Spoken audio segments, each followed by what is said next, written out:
عادل رمزي متابعة لتفاصيل هذه المقابلة. واقف منذ انطلاقة هذا اللقاء. نفس الامر نصر الدين نبي، كره الهبطي كينطلق بهذه العمليه الهجوميه. فريق الجيش الملكي والدخول داخل منطقه الجزاء. المحاوله كانت من ايمانويل على مستوى التمرير الجانبي، تغطيه دفاعيه، كره مباشره الى خارج الخط الخلفي للملعب. لاحظوا الانطلاقه الهجوميه وايمانويل طريق بهذا الشكل من جديد للجيش الملكي داخل منطقه الجزاء. احمد حموداني كمان التحول من خط الوسط الى خط الهجومي مع التمرير مع دخول احمد حمودان. هي كره كانت بهذه الطريقه صوب حمزه يكمان اللي لمس الكره مشات مباشره فوق المرمى بسنتيمترات قليله بهذا الاسلوب ديالو بعد ما تقدم سنتيمترات خطا الامامي. اللاعب المساعد شار الرايه معلنا على ان الكره غادرت الخط الجانبي للملعب.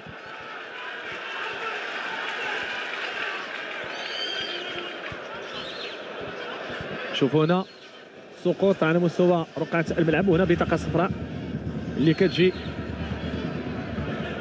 بهذا الشكل.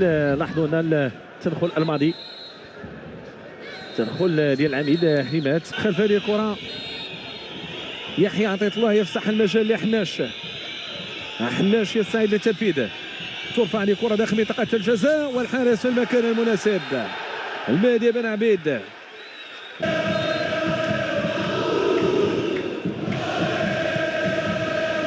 على ضربة جزاء ترخات وايضا زوير مرور، هما جوج ديال اللاعبين اللي كانوا هنا في هذه الوضعيه.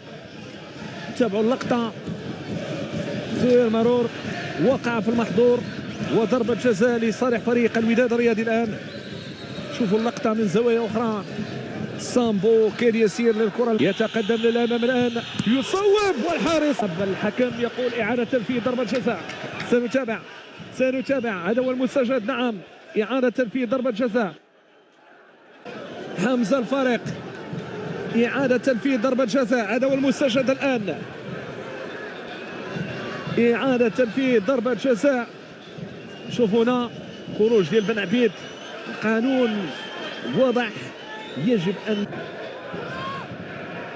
اذا كره تنفذ من جديد بشكل سريع لفريق الجيش الملكي. تمريره داخل منطقه الجزاء، راسيه داخل منطقه الجزاء وهدف تعادل. النتيجه المسجله. شوفوا هنا الاعاده، طريقه لينزل هذه الكره داخل منطقه الجزاء. تمريره بالراس والاتمام من جانب العربي الناجي.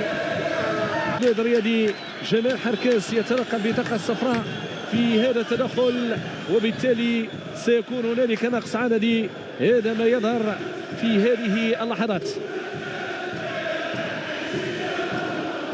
نعم،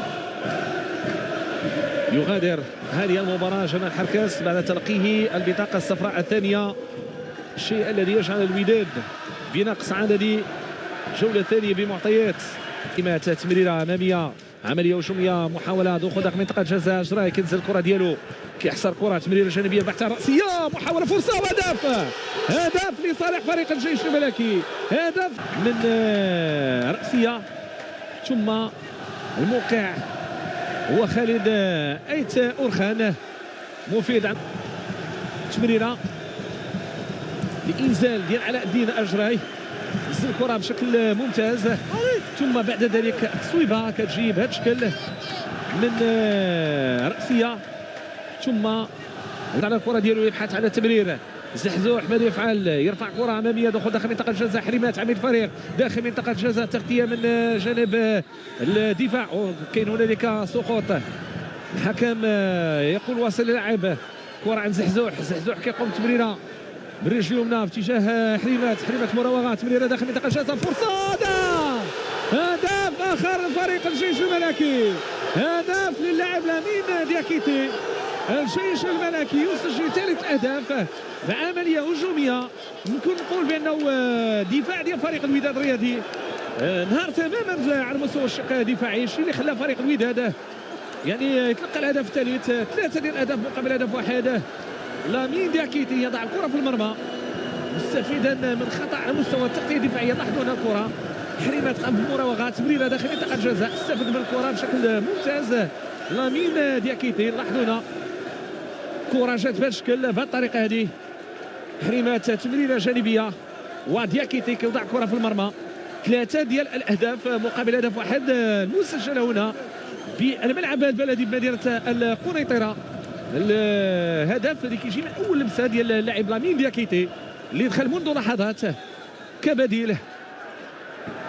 اللاعب ربما ساعدنا الورقه الحمراء عادي، لكن كنا نستحق في كل الظروف حتى ولو كملوا ب11 كنا نستحق الانتصار. وكنا عالمين اللي الوداد ابتداء من دقيقه 60 وهذا دخلته في العنصر التكتيكي للمباراه اللي باش يصير لهم تعب كبير، وقرينا له حسابه في العنصر التكتيكي وعاوننا كثير، وزاد عاوننا زعنا يعني الروح والجرينتا نتاع اللاعبين الفار.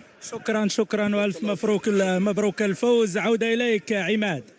شكرا احمد هبان. اذا فريق او نصر الدين النبي يبدو سعيد بهذا الانتصار واستحقاق فريق الجيش الملكي لهذه 3 نقاط، لكن قراءات نصر الدين النبي كانت جيده لفريق الوداد، خاصه عندما تكلم عن المخزون اللاعبين. ليس فقط الامر مرتبط بالاداء ديالهم، مرتبط ايضا بهذوك اللاعبين اللي كيكونوا معاهم. يعني هنا لما كتقول حريمات فغادي تحتاج تتكلم على الناجي ايضا بالنسبه للوداد، فاللاعب الضروري بالاضافه للاعب اللي يكون عندهم، انما لاعبين اللي مهمين بواحد الشكل كبير في الفريق، لا من ناحيه التوجيهات ديالهم، انا كنعتبرهم يعني كمدربين داخل رقعه الملعب بالتوجيهات ديالهم بالخبره، وايضا حتى على المستوى التهديفي فحريمات كتعتبر الان من الهدافين ديال الفريق. اذا اهميه معركه الوسط فضروري غادا تحدد اشياء كثيره، كما كنقولوا دائما الصمام الذي يحمي الدفاع ويغذي الهجوم، فضروري انه لما كتحرك عندك الاله وكتسيطر في الوسط فبلا شك ان الاجنحه ديالك غتشتغل، الاظهره لما تستطيع يعني تصعد بالاضافه الى قلب الهجوم. اذا الدور ديالهم فعال، وخصوصا في الضربيه. بالنسبه في الظرفيه لا بالنسبه لجبران انه ضروري انه فريق الوداد يحصل على نتيجه باش يخرج من هذا النفق المظلم اللي دخل ليه في الفتره الاخيره. ونفس الشيء ايضا بالنسبه للحريمات انه ما تزادش واحد الهزيمه اخرى اللي تاثر على الفريق معنويا. اكيد لان اللاعبين معا قاده في فرقهما، فبالتالي بشخصيه وامكانيات متقاربه. لا يحيى جبران كذلك ربيع حريمات. ثنائيه اخرى المهدي بن عبيد وكذلك يوسف المطيع، وتالق الحارسين معا رفقه فريقيهما. كذلك من سيظفر بالمقعد الثالث في المنتخب الوطني، لان اللاعب الحارسين معا ينادى اليه. اكيد اختيارات وليد الركراي كانت يعني الى جانب ياسين بونو وكذلك منير محمدي، فيوسف المطيع والمهدي بن عبيد هما الاختيارات يعني الثانيه. كان المهدي بن عبيد في المعسكر الاخير للمنتخب